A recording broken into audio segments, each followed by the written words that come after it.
Hello दोस्तों, welcome back to our channel. आज की वीडियो का जो हमारा टॉपिक रहेगा उसमें हम एक कॉन्ट्रैक्ट बेस्ड वैकेंसीज़ के बारे में बात करने वाले हैं। जैसे कि डीसी रेट वैकेंसीज़ होती हैं तो सेम ऐसे ही कॉन्ट्रैक्ट बेस्ड वैकेंसीज़ रहती हैं। कॉन्ट्रैक्ट बेस्ड वैकेंसीज़ के अंदर भी फिक्स्ड टर्म बेसिस होता है, जैसे कि 1 ईयर का आपका कॉन्ट्रैक्ट हो सकता है, 2 ईयर का कॉन्ट्रैक्ट हो सकता है। बस इसमें डिपेंड ये करता है कि जो डीसी रेट वैकेंसीज़ होती हैं वो एक लार्ज स्केल पर होती हैं, लाइक एक पर्टिकुलर डिपार्टमेंट होते हैं हरियाणा सरकार के अंदर। और कॉन्ट्रैक्ट बेस्ड वैकेंसीज जो होती हैं वो किसी कंपनी के अंदर भी हो सकती हैं, जो कि सरकारी कंपनी होती हैं, किसी भी फील्ड में जो काम करती है वहाँ पे ये वैकेंसीज हो सकते हैं, या फिर किसी विभाग के अंदर भी ये हो सकती हैं। मींस दोनों का सेम ही रूल्स और रेगुलेशंस होते हैं। फिक्स्ड वहाँ पे सैलरी होती है, अदर अलाउंसेस बहुत कम दिए जाते हैं। तो इस तरह से ये हमारे कॉन्ट्रैक्ट बेस्ड वैकेंसीज रहती हैं। तो वीडियो के माध्यम से डिटेल में आपको बताने वाला हूँ कि हरियाणा के किस ज़िले में वैकेंसीज निकली हुई हैं, किस डिपार्टमेंट में है, कौन कौन सी पोस्ट हैं, कितनी नंबर ऑफ पोस्ट है, क्या क्वालिफ़िकेशन मांगी गई है, कैसे अप्लाई करना है, क्या सिलेक्शन प्रोसीजर रहेगा, और भी बहुत सारी चीज़ें जो आपको इस वैकेंसीज़ के बारे में पता होनी चाहिए वो भी हम वीडियो के माध्यम से डिस्कस करेंगे। अगर आप इंटरेस्टेड हैं इस जानकारी को जानने के लिए तो वीडियो में अंत तक बने रहिए। तो आइए ज़्यादा समय न लेते हुए करते हैं आज का वीडियो शुरू। ये देखिए, ये हरियाणा के गुरुग्राम में गुड़गांव के अंदर एक कंपनी है जिसका नाम है राइट्स लिमिटेड। राइट्स लिमिटेड जो है इंडियन रेलवे के अंडर ये काम करती है। गवर्नमेंट ऑफ इंडिया मींस एक सरकारी कंपनी आप जिसको कह सकते हैं, या पीएसयू टाइप की कंपनी कह सकते हैं। इसका जो काम होता है वो इंडियन रेलवेज के से रिलेटेड जो भी प्रोजेक्ट्स होते हैं या इंफ्रास्ट्रक्चर रिलेटेड जो वर्क होता है तो उसको पूरा करना इस कंपनी का काम होता है। तो यहाँ पर वैकेंसीज निकली हुई हैं राइट्स लिमिटेड गुरुग्राम के अंदर, और कॉन्ट्रैक्ट बेस्ड वैकेंसीज ये रहने वाली है। तो इंजीनियर्स की वैकेंसीज यहाँ पे निकली हुई हैं। इंजीनियर इलेक्ट्रिकल ट्रेड के अंदर इनको चाहिए, और इंजीनियर मैकेनिकल ब्रांच या मैकेनिकल ट्रेड के अंदर इनको चाहिए। तो टोटल वैकेंसीज की अगर हम बात करें तो इलेक्ट्रिकल इंजीनियर की यहाँ पे 15 वैकेंसीज़ हैं, और मैकेनिकल इंजीनियरिंग की यहाँ पे 5 वैकेंसीज़ हैं। इन वैकेंसीज़ को जो है further depending on the requirement घटाया या बढ़ाया भी जा सकता है। अभी के लिए 20 वैकेंसी यहाँ पे निकली हुई हैं। सैलरी जैसे कि मैंने आपको बताया 42,400 के करीब सैलरी यहाँ पे पर मंथ रहने वाली है। मींस 5.2 के करीब आपका जो है 5.2 लाख पर एनम आपका पैकेज यहाँ पे रहेगा।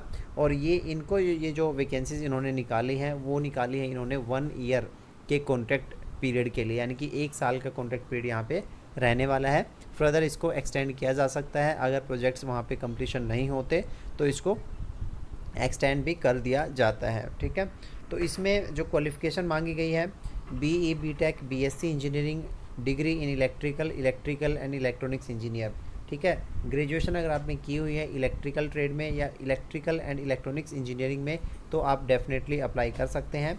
ऐसे ही मैकेनिकल की अगर हम बात करें तो मैकेनिकल के लिए BE BTech या BSc इंजीनियरिंग आपने की हुई है, आइदर मैकेनिकल इंजीनियरिंग में या फिर प्रोडक्शन इंजीनियरिंग में या फिर इंडस्ट्रियल इंजीनियरिंग में या फिर ऑटोमोबाइल इंजीनियरिंग के अंदर अगर आपने डिग्री की हुई है इन किसी भी एक ट्रेड के अंदर तो आप डेफिनेटली अप्लाई कर सकते हैं। पोस्ट क्वालिफिकेशन एक्सपीरियंस भी यहाँ पे मांगा गया है। 2 इयर्स का पोस्ट क्वालिफिकेशन एक्सपीरियंस भी यहाँ पे रिक्वायर्ड है दोनों ही पोस्ट के लिए। इसके अतिरिक्त यहाँ पे अगर आपने प्राइवेट मोड से अपनी एजुकेशन की है, मींस कॉरस्पोंडेंस मोड से की है, या फिर कि जैसे कि AMI का जो section A and section B आपने क्लियर किया है तो भी आप डेफिनेटली यहाँ पे अप्लाई कर सकते हैं। मींस किसी भी रिकॉग्नाइज्ड यूनिवर्सिटी से आपकी ग्रेजुएशन है वो रिकॉग्नाइज्ड होनी चाहिए, तो आप डेफिनेटली अप्लाई यहाँ पे कर पाएंगे। एज लिमिट यहाँ पे आप देख सकते हैं 40 ईयर्स यहाँ पे मैक्सिमम एज लिमिट है। 40 ईयर्स तक के कैंडिडेट यहाँ पे अप्लाई कर सकते हैं। इसके अतिरिक्त जो SC ST और जो OBC कैंडिडेट्स होते हैं उनको फर्दर रिलैक्सेशन मिल जाती है मिनिमम क्वालिफाइंग मार्क्स में, जैसे कि उनको 50% चाहिए। अदर जो कैंडिडेट्स हैं उनको 60% मार्क्स जो है मिनिमम होने चाहिए इन क्वालिफाइंग डिग्री के अंदर। ठीक है, इसके बाद हम बात करते हैं कि इसका जो सिलेक्शन प्रोसीजर है वो क्या रहने वाला है। सिलेक्शन प्रोसीजर में क्या है कि depending on the number of application यहाँ पे रिटन टेस्ट ऑफलाइन या ऑनलाइन कंडक्ट करवाया जा सकता है। देयर आफ्टर जो रिटन टेस्ट के अंदर शॉर्टलिस्ट होंगे कैंडिडेट उनको फर्दर इंटरव्यू के लिए बुलाया जा सकता है।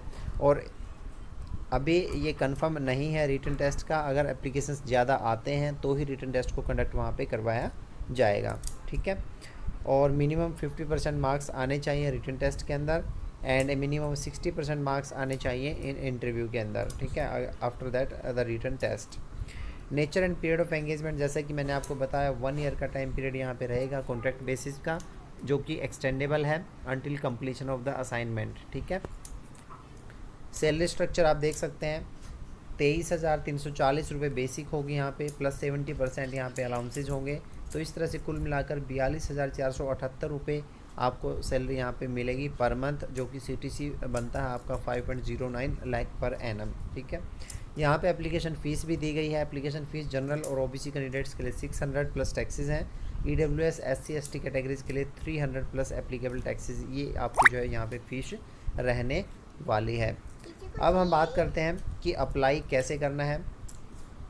अप्लाई करने के लिए ये यहाँ पे डिटेल्ड इंफॉर्मेशन दी गई है। आपको www.rights.com पे जाके ऑनलाइन माध्यम से आपको अप्लाई करना होगा, ठीक है। और फर्दर जो जो डॉक्यूमेंट्स आपको चाहिए उसकी लिस्ट भी यहाँ पे दी गई है, आप इसको एक बार रीड आउट कीजिएगा बिफोर अप्लाइंग। तो बेसिक डिटेल्स मैंने आपको बता दी हैं। उसके बाद रिटन टेस्ट के यहाँ पे 6 डिफरेंट लोकेशंस में रिटन टेस्ट कंडक्ट करवाया जाएगा, जैसे कि दिल्ली गुड़गांव में, कोलकाता में, चेन्नई में, मुंबई, हैदराबाद और नागपुर। इनमें से कोई भी नियरेस्ट जो आपके पड़ता है वहाँ पे आप एग्ज़ाम सेंटर चूज कर सकते हैं जब आप ऑनलाइन अप्लाई करेंगे। तो बेसिक डिटेल्स यही हैं। इसके अतिरिक्त यहाँ पे सिलेबस ऑफ रिटन एग्ज़ाम भी दिया गया है कि किस किस सब्जेक्ट से क्वेश्चन आपसे पूछे जाएंगे, वो भी आप चेकआउट कर सकते हैं। तो होपफुली आपको ये सब समझ आ गया होगा। फिर भी आपका क्वेश्चन है, कोई क्वेरी है इस वैकेंसीज़ को लेकर, तो आप कमेंट सेक्शन में कमेंट करके पूछ सकते हैं, या फिर हमारे टेलीग्राम चैनल पर भी आप जुड़ सकते हैं, जहाँ पे आपको डिटेल्ड PDF एडवर्टाइजमेंट आपको मिल जाएगा। तो आज की इस वीडियो में इतना ही। एक ऐसे ही नए वीडियो नए कंटेंट के साथ फिर मिलेंगे, तब तक के लिए बाय बाय। जय हिंद, जय भारत।